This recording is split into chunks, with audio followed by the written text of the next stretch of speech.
On the night of August 22nd, 1991, a crowd of Russians began removing a 14-ton bronze statue in a major Moscow intersection. It was an act that years earlier would surely have cost them their lives.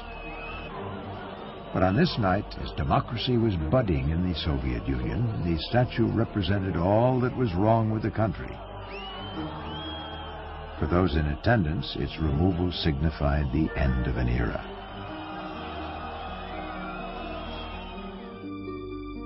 The man whose likeness the 40-foot-high sculpture depicted was Felix Dzerzhinsky, one of Vladimir Lenin's closest associates. He was the founder of the Soviet Union's first official secret intelligence service, known as the Cheka. After the 1917 revolution, the Cheka began the brutal suppression of any and all opposition to the new communist regime.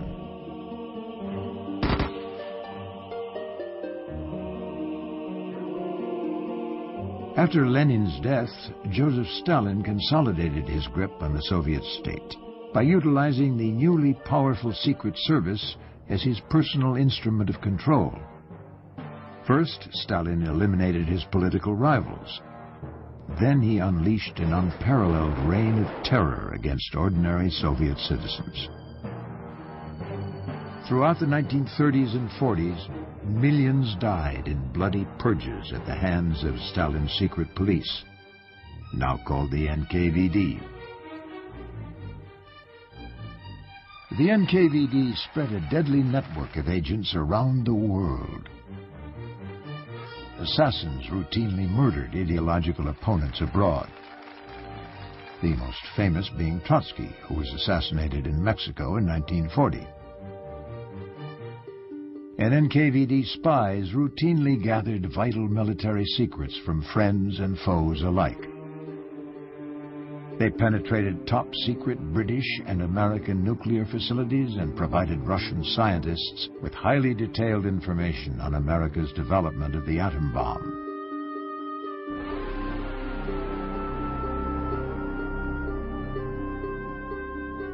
By the end of World War II, Soviet agents had infiltrated all the world's major military and political establishments, and many of the lesser ones.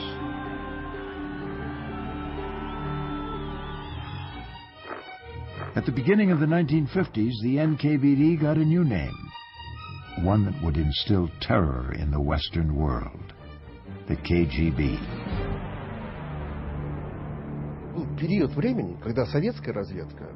At that time, Soviet intelligence was the most effective and the most powerful in the world. Many Western scientists and intellectuals were grateful to the Soviet Union, which had lost over 20 million lives in the war against Hitler. Perhaps they felt they had survived because of Soviet sacrifices and efforts. They believed that this country, regardless of its political structure, deserved equal military status with the West, and first of all, with the United States. This mentality gave us access to the all-important military and scientific secrets of the West. This situation helped the KGB recruit new agents. Joseph Stalin and the Soviet leadership wanted to use their victory in the Second World War to expand Soviet influence into Eastern Europe, and even farther, to the West. The United States prepared contingency plans of its own.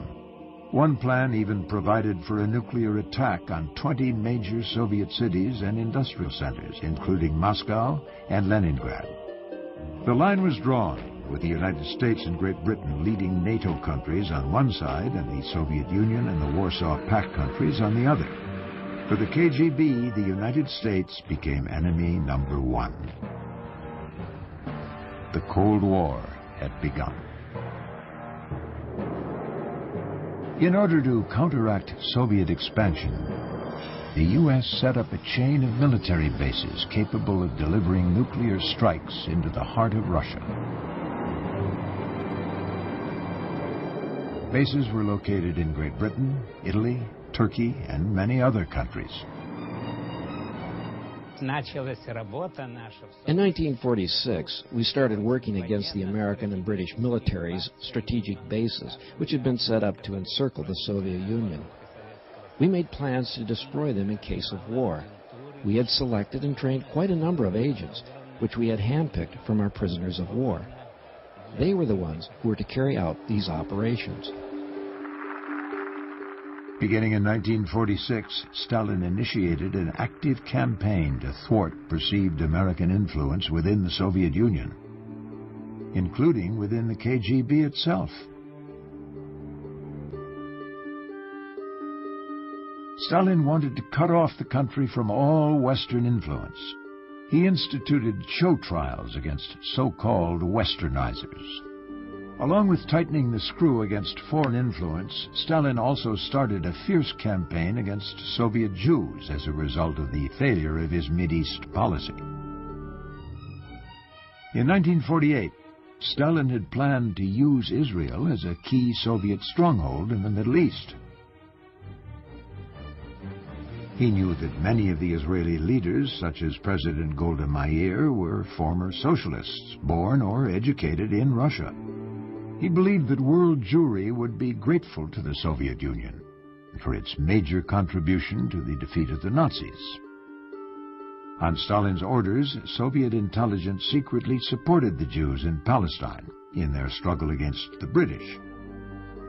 And the Soviet Union was one of the first to vote in the United Nations for the creation of the Jewish state. But from its very birth, it was evident that Israel had no intention of building a socialist state on the Soviet model. On the contrary, Israel looked to the U.S. as its closest ally. Stalin felt betrayed and turned his wrath on the Jews in his own country, from the most humble to the most prominent. Solomon Mihoils was famous in the Soviet Union as an actor and theater director. He formed and chaired the Jewish Anti-Fascist Committee. In 1943, Stalin sent Mihoils on a war fundraising tour to the United States. Mihoils fulfilled the mission and brought many American donations to Moscow. After the war, Stalin planned to use Mihoils to collect $10 billion in donations from the West to help rebuild the Soviet Union. The failed Mideast policy changed everything. On January 13, 1948, Mihoils had a so-called accident in Minsk. According to the official version, an unidentified truck hit and killed him. His body was brought to Moscow and buried in an official ceremony with honors. But soon afterward, Mihoils was proclaimed an American spy, and his anti-fascist committee was banned as a nest of American spies. Only later would the truth come out. On that January night, Mihoils had been invited to the country house of the local Minister of Security. He was given a lethal injection, and his body was thrown under a truck driven by a Secret Service officer. Suddenly, all Jews were at risk. In the Soviet Union, the word Jew became synonymous with traitor. In the Soviet Secret Service, the purge of these alleged subversives was almost total. Many feared this as a signal that an increasingly paranoid and delusional Stalin would soon plunge the Soviet Union into a repeat of the bloody purges of the 1930s, and perhaps even provoke a nuclear war with the United States. Then, unexpectedly, in March 1953, the great dictator Joseph Stalin died.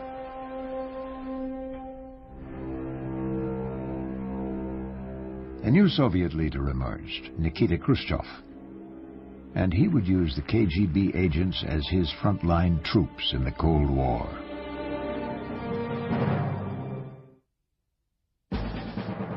In 1956, at a closed plenary session of the all-powerful Communist Party, Khrushchev exposed some of the horrors of Stalin's regime and of the Secret Service that had carried out his criminal dictates. Just the little he revealed caused a sensation. Many of those present cried. Some even fainted. For the KGB, it was a time of uncertainty. After the Congress of the Communist Party in 1956, there were investigations into the illegal methods used in the secret security services. Many officers were dismissed. Some of them were punished. A lot of new people came into the KGB from the Ministry of Foreign Affairs, the Institute for International Relations, and the Institute of Foreign Trade. In 1958, Khrushchev fired Ivan Serov, the thuggish head of the KGB. He had been heavily involved in Stalin's bloody purges. Then Alexander Shelepin received a call from the Kremlin.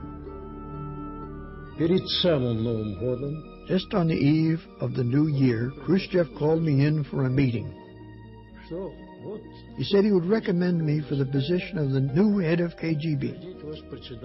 He said we need a new, energetic man to lead the fight against the old elements in KGB, to carry on the process of rehabilitation of the purge victims. I said, Nikita Sergeyevich, I greatly respect you, but I cannot accept the position. I can't. I'm scared even to walk past the headquarters. I just can't. He said, you should not worry about it. Within the Soviet Union, Khrushchev's spring thaw was an attempt to lessen the consequences of Stalinism.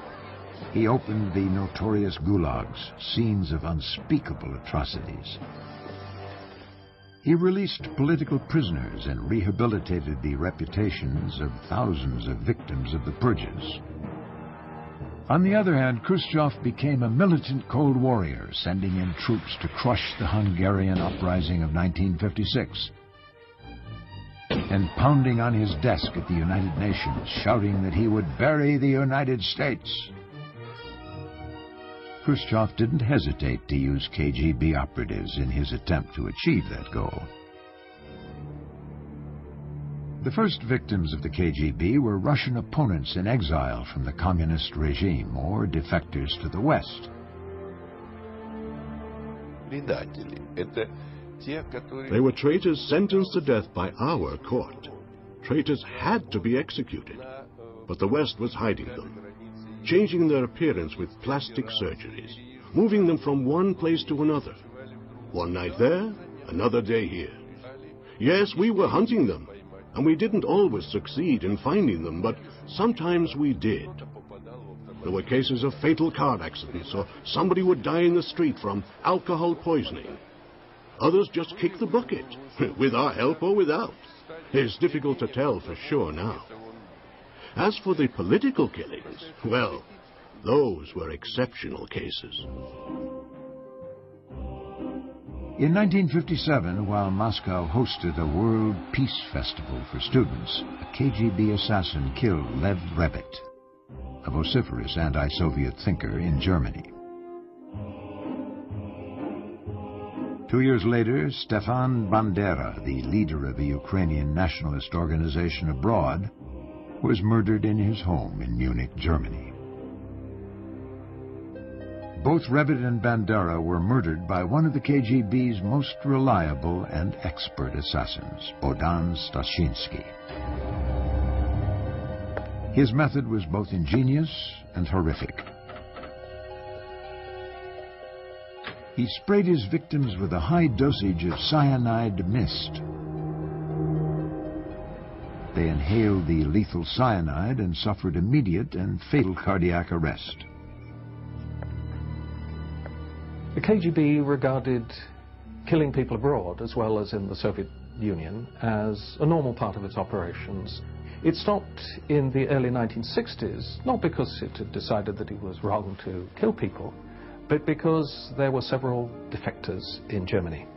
The Soviet Union subsequently decided that the risks of being found out in future were such that it wasn't prudent to continue. The most startling defector was the arch-assassin himself, Stashinsky. In August 1961, one day before construction began on the Berlin Wall, Stashinsky and his East German wife gave themselves up to American authorities in West Germany. Stashinsky admitted killing Rebet and Bandera. He was tried and sentenced to 8 years in prison. Later, he was secretly released and taken to the United States. In June 1957, FBI agents barged into the studio of a New York photographer who called himself Rudolf Abel. They had warrants to search the studio and arrest Abel. Throughout the arrest and search, Abel remained calm. At one point, he asked to go to the bathroom. There, Abel, in reality a KGB spy, destroyed most of the incriminating materials in his possession. Later, he won some respect from the FBI interrogators with his sharp intellect, the breadth of his knowledge, and the skill of his spycraft. Abel had entered the U.S. through Canada in 1948, using a false passport.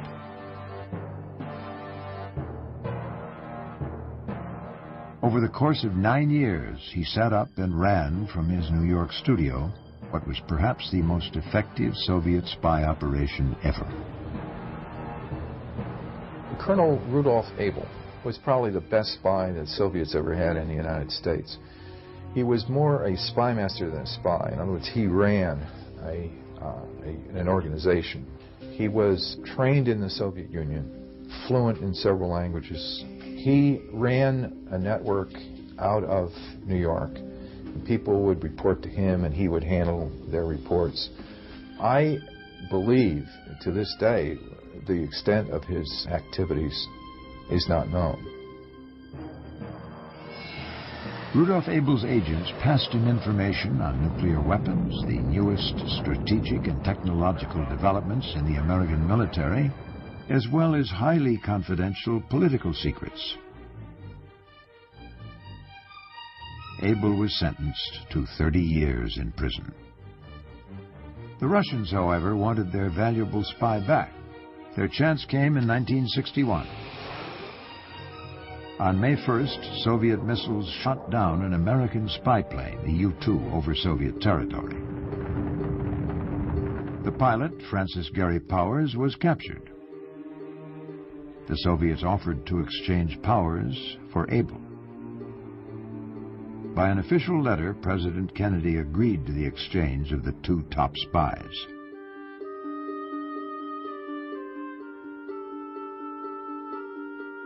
On February 10, 1962, the two spies stood on opposite sides of this bridge, which separated West Berlin from the east. Boris Nalyvaiko was part of the KGB contingent. First of all, we identified Abel as they identified Powers. Then Powers and Abel started walking toward each other, staring, as if consuming each other with their eyes. After they passed each other, Abel stopped and turned his head to look once more at Powers. And Powers, though free now to go to his side, turned his head to get another look at Abel. It was a transcendent moment. We get Francis Gary Powers and the Soviets get Abel back. And all of the secrets that Abel may have had go with him, and he becomes, as far as people know, one of the big training officers in the Soviet spy schools.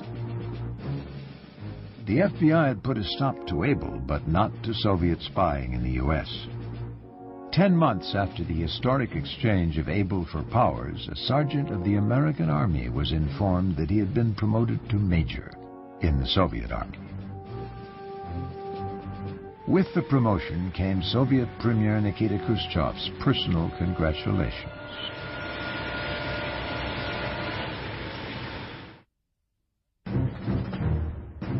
For 11 years, Sergeant Robert Lee Johnson, a U.S. Army soldier, had been on the payroll of the Soviet Union. As a security officer at U.S. missile bases in California, he passed along invaluable military information, including at one time a sample of missile fuel to the Russians. But he filed his most damaging reports after he was transferred to security at the U.S. Armed Forces Courier Center, Paris's Orly Airport. The Courier Center was a key communications transit center for materials and code systems being sent from the States to NATO headquarters, as well as to American forces in Europe and the U.S. Sixth Fleet.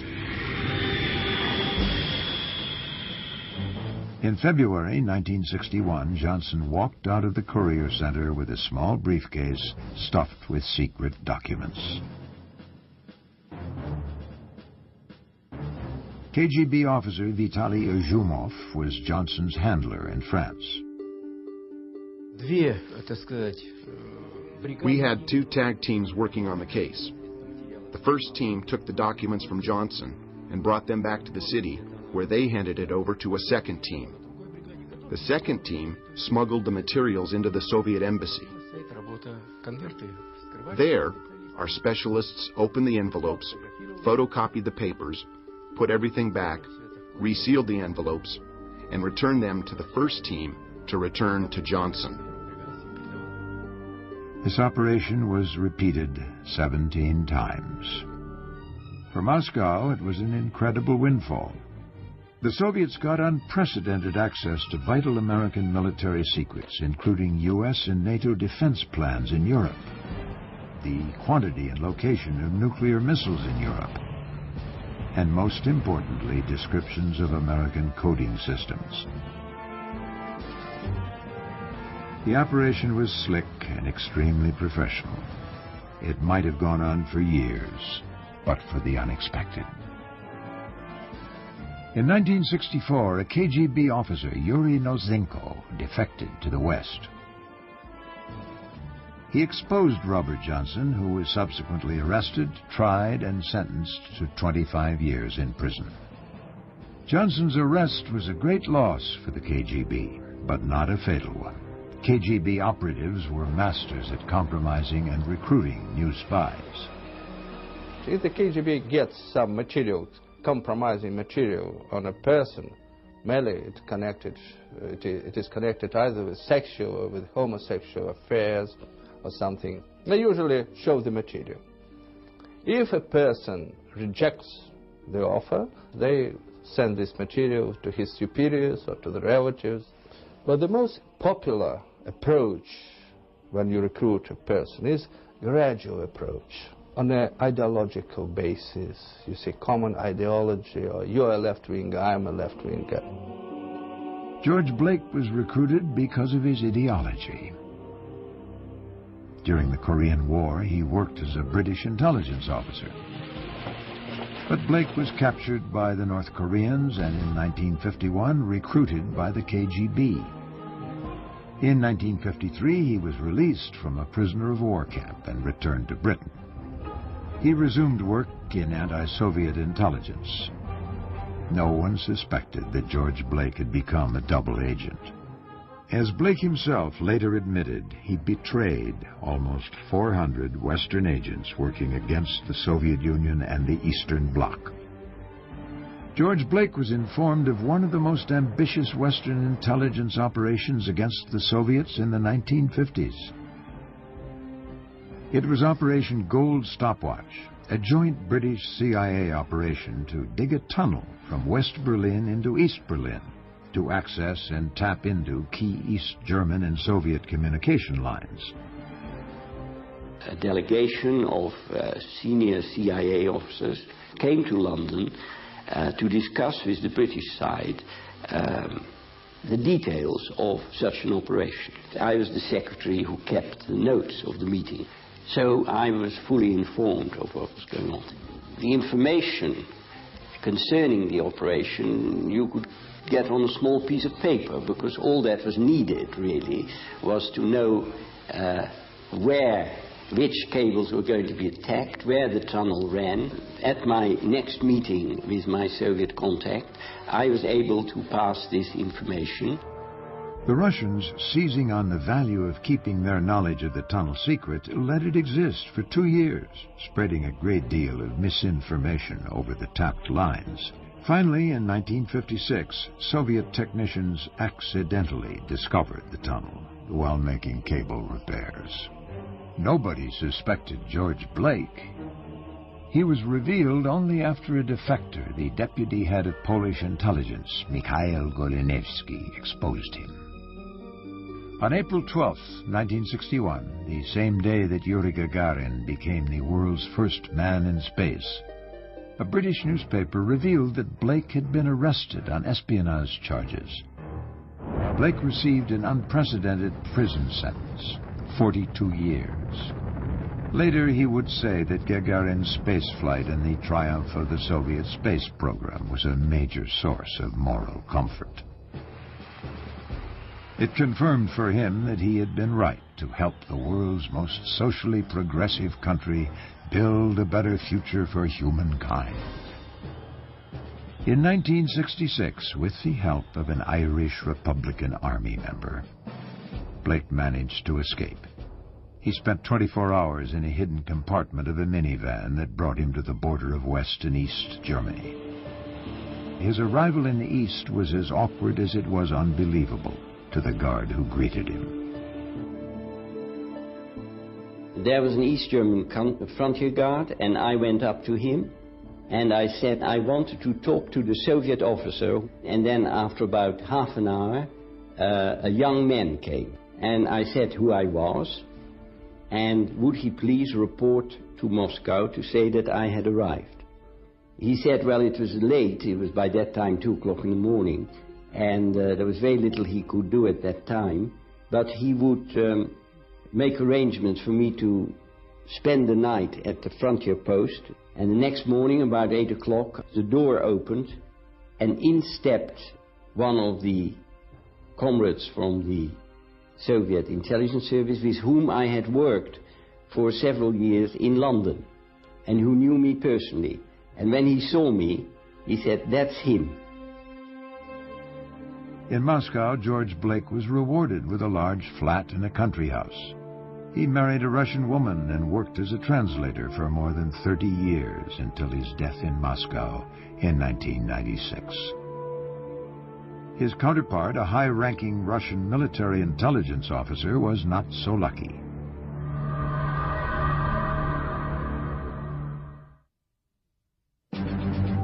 In the spring of 1961, Soviet Army Colonel Oleg Penkovsky offered his services to American and British intelligence.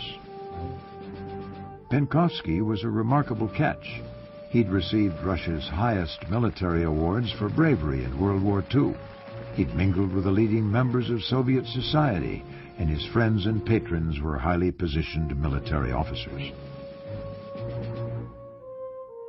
But Oleg Penkovsky had developed a vehement hatred for the Soviet regime. The American and British agents who worked with him were taken aback by his intensity. He went so far as to seriously suggest planting small nuclear devices near key strategic installations in Moscow, such as the headquarters of the KGB, the general headquarters of the military, and the Communist Party headquarters. He even urged the Americans to make a preventive nuclear strike and annihilate the city of Moscow in order to decapitate the Soviet monster. Penkovsky began spying for the Americans at a time when U.S.-Soviet relations were rapidly deteriorating. In an attempt to alleviate tensions, President Kennedy met with Soviet Premier Nikita Khrushchev in Vienna in June 1961. The meeting ended in a stalemate, but Penkovsky was able to give the CIA a classified Russian report on the meeting, detailing how the Russians intended to respond to the Americans. 2 months later, Khrushchev ordered the construction of the Berlin Wall. In the resultant crisis, American tanks faced off against Russian tanks. Only 50 yards and barbed wire separated the two superpowers. Penkovsky's espionage reports helped to form the measured American response to the crisis. Then, in the autumn of 1962, an American U-2 spy plane provided definitive evidence of the presence of Soviet nuclear missiles in Cuba, a mere 90 miles from Florida. top-secret Soviet missile manuals stolen by Penkovsky gave the Americans critical information on missile assembly procedures, launch times, and trajectories. These missiles were capable of striking major military bases in urban centers in the continental United States.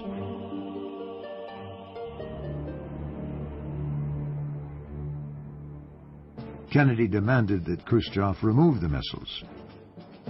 Khrushchev stonewalled. The world teetered on the brink of war. But Kennedy had an ace in the hole: Oleg Penkovsky. His secret reports detailed the Soviet Union's strategic plans in the event of war and provided a complete description of Soviet strategic nuclear missile forces, including the number of nuclear warheads and their capacity. Penkovsky's information revealed that the Soviet Union was decisively lagging behind the West in the nuclear arms race by a ratio of 17 to 1.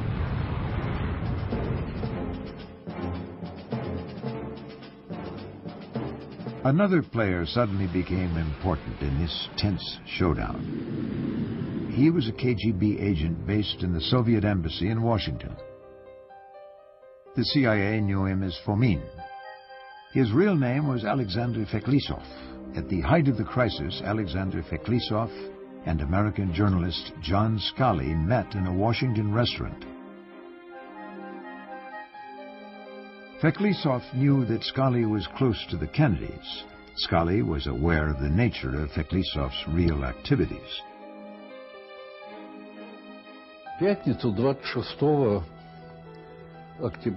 On Friday, October 26th, we met at the Occidental Grill restaurant. The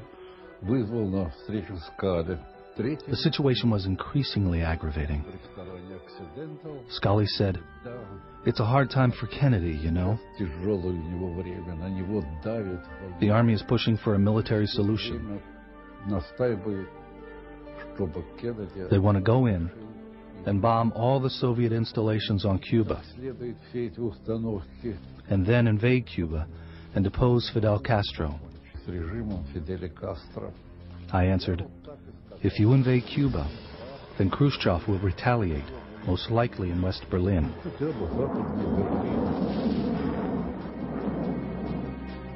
Feklisov reported the conversation to the Soviet ambassador.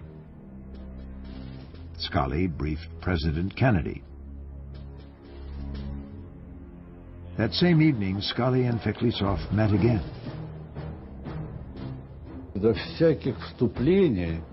Scully told me at the very beginning of our meeting that he was authorized to come by the U.S. administration. He took out a piece of paper to read. He said, "The Soviet Union must dismantle all missile launch sites on Cuba and remove them from Cuba under the supervision of the United Nations. Then, the United States will take a public pledge not to invade Cuba." Feklisov drafted a cable about this extremely important meeting with Kennedy's representative to be forwarded to Moscow with the U.S. proposal.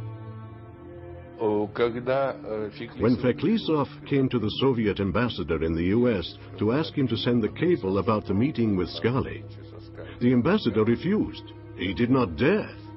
Then Feklisov sent the cable directly to the KGB, addressed to me personally. I had the cable put on Khrushchev's desk. Time was running out. Then suddenly, Moscow broadcast the news that Khrushchev would remove the missiles from Cuba.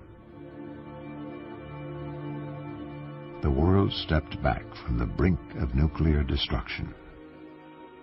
In this Washington restaurant, there's a small commemorative plaque on top of one of the tables.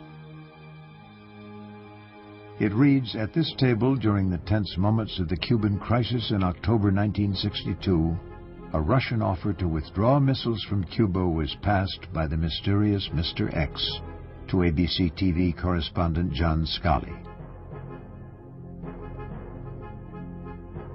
On the basis of this meeting, the threat of a possible nuclear war was avoided.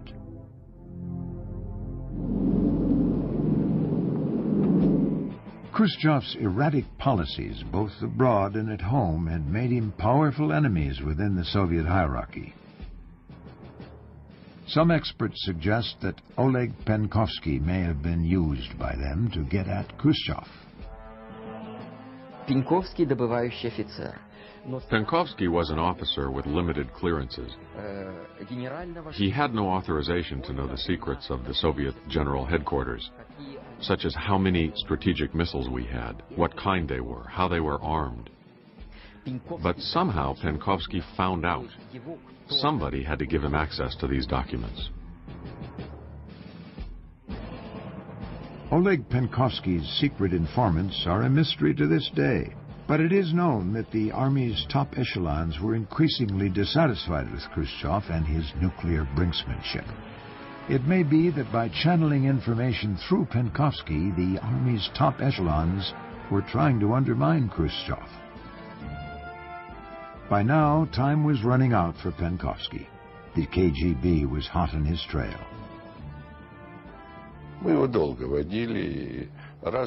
followed him for a long time, twice on various pretexts. We prevented him from going abroad. We wanted to trace all his handlers and communication links. This is the apartment building in Moscow where Oleg Penkovsky lived. On November 2nd, 1962, a few days after the peaceful outcome of the Cuban Missile Crisis, Penkovsky was arrested. KGB counterintelligence had been effective. Penkovsky managed to work for the West for only a year and a half. In a highly unusual move, Penkovsky was put on public trial. No spy has ever been tried like that in the Soviet Union. Neither before nor since. It's a shame for the country. We caught a military intelligence colonel spying red-handed, so let's kill him, kick him till he's dead, burn him alive in a furnace, do whatever you want.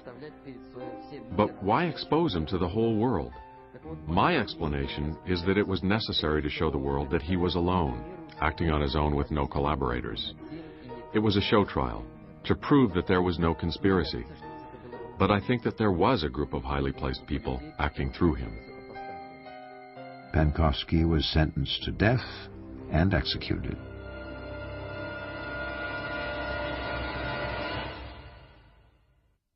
But by then, Khrushchev's grip on power was slipping. His deputy, Leonid Brezhnev, wanted him out of the way. Brezhnev met secretly with Vladimir Semichostny, head of the KGB. Brezhnev said we should find a way to physically remove Khrushchev. Maybe poison him or just shoot him. I told him it's impossible, because I personally cannot do it alone. I must get men from his security service to do that. I must give them details. Then Brezhnev asked if we could arrest him. I said, Leonid Ilyich, if you want the KGB to take part in this, only the plenary session of the Central Committee can give such an order. I won't do it otherwise. In 1964, Khrushchev was deposed. Leonid Brezhnev became Russia's new premier. Like his predecessor, Brezhnev strongly supported the KGB as a secret weapon of the Cold War. Soon he would land a valuable American traitor.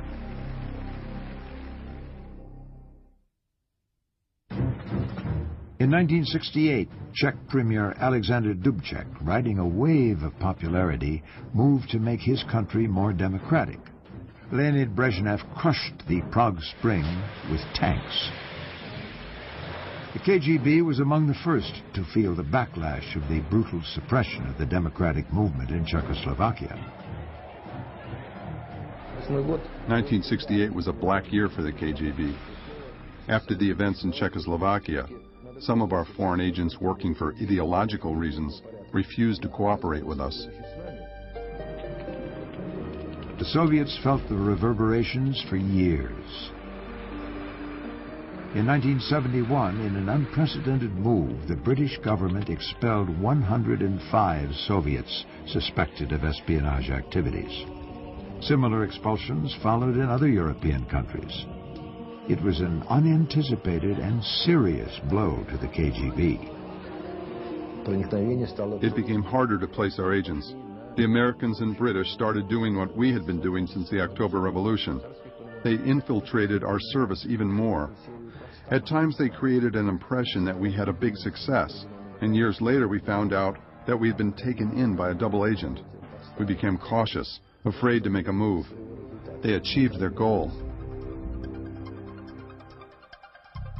But even in its decline, the KGB remained a force to be reckoned with, as the Americans were to discover to their great cost. One of the KGB's most valuable recruits in the late 1960s was an American naval officer named John Walker.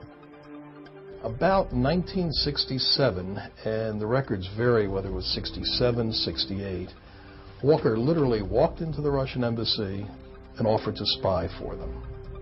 He gave them copies of classified communications. He gave them access to key cards, which could read our crypto machines. These were the family jewels of American intelligence. John Walker passed so many code keys to his KGB handlers that the Russians were able to decode over 1 million secret U.S. military messages. Among the many casualties of John Walker's betrayals were a series of American bombing missions during the Vietnam War. Too often, the CIA and Pentagon got the impression that, impossible as it seemed, the North Vietnamese seemed fully aware of American bombing runs, targets, timing, and payload. Before the planes were even airborne, the North Vietnamese were ready, thanks to John Walker. Walker was a new type of agent, completely uninterested in ideology, passionately interested in power and money. For 17 years, Walker evaded notice and suspicion. Finally, a KGB defector named him as a longtime Soviet mole. Walker was arrested and sentenced to life in prison. Under Brezhnev, the stagnation of Soviet society accelerated, and KGB repressions escalated to levels unseen in previous years. The so-called establishment didn't blame itself. Instead, it laid the blame for a country's ills on the dissident movement. Soviet dissidents had been mounting a campaign to expose the corruption of the Soviet state and the cruelty of the KGB. The head of the KGB from 1967 to 1981, and shortly thereafter leader of the Soviet Union for 2 years, Andropov, was obsessed by what he called ideological subversion, ideological sabotage. And he believed that from the moment that a dissident like Andrei Sakharov, for example, was free to put his views, to call for the introduction of democratic values and the destruction of the one-party state, the whole system might begin to crumble. Nobel laureate physicist Andrei Sakharov was the father of the Russian hydrogen bomb.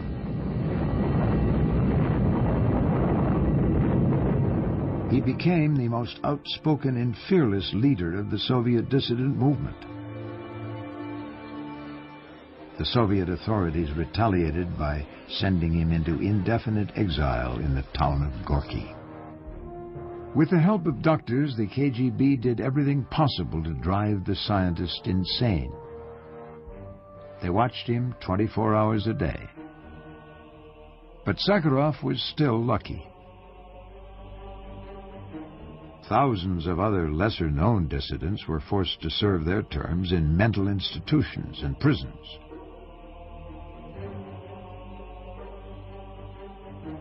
All the way through the Cold War, the KGB is obsessed with dealing with its ideological opponents.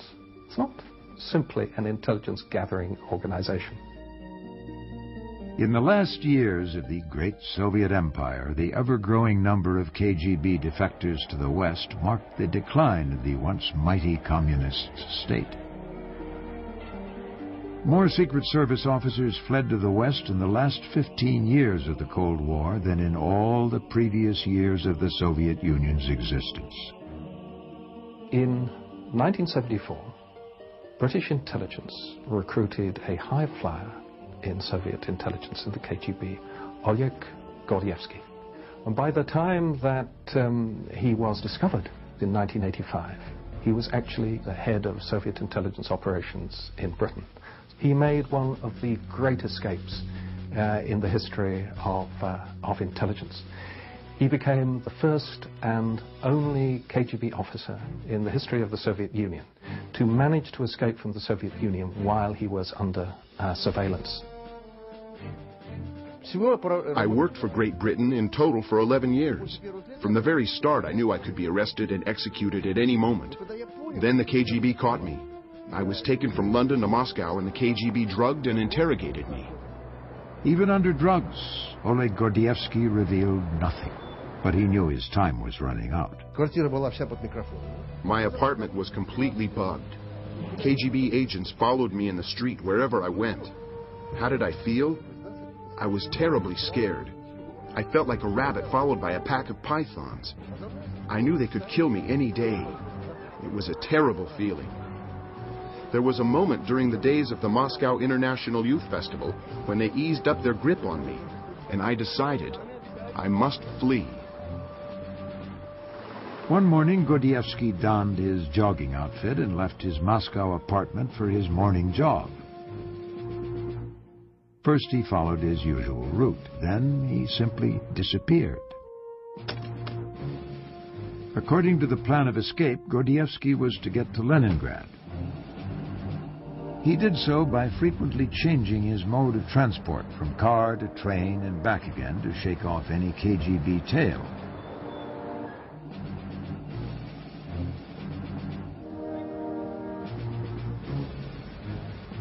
Near Leningrad, he climbed into a car sent especially for the rescue operation by British intelligence.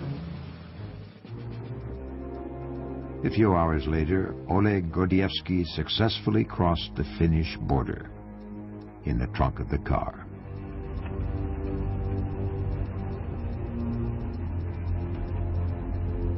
By the mid-'80s, the game was winding to a close. In 1985, the new Soviet leader, Mikhail Gorbachev, declared a radical shift in Soviet policy. It was called Perestroika. The old guard, like the head of the KGB, Vladimir Khrushchev, felt that a catastrophe was brewing and that Gorbachev was doing nothing about it. They saw everything they had cherished and believed in disintegrating. They were convinced something had to be done. Vladimir Khrushchev was the head of the KGB, and he came to the conclusion that Gorbachev had to go. At the end of August 1991, Khrushchev and his co-conspirators announced on Soviet television that Gorbachev was sick and declared martial law to safeguard the country. I read several government reports on this, classified information. I got an impression that the KGB was, not surprisingly, at the center of the coup against Gorbachev. But Russia had gone too far down the road of reform. The people of Moscow rose in protest. After 2 days of a dramatic standoff, the coup leaders lost their nerve and retreated. They were arrested. The head of the KGB, Vladimir Khrushchev, was interrogated in Moscow.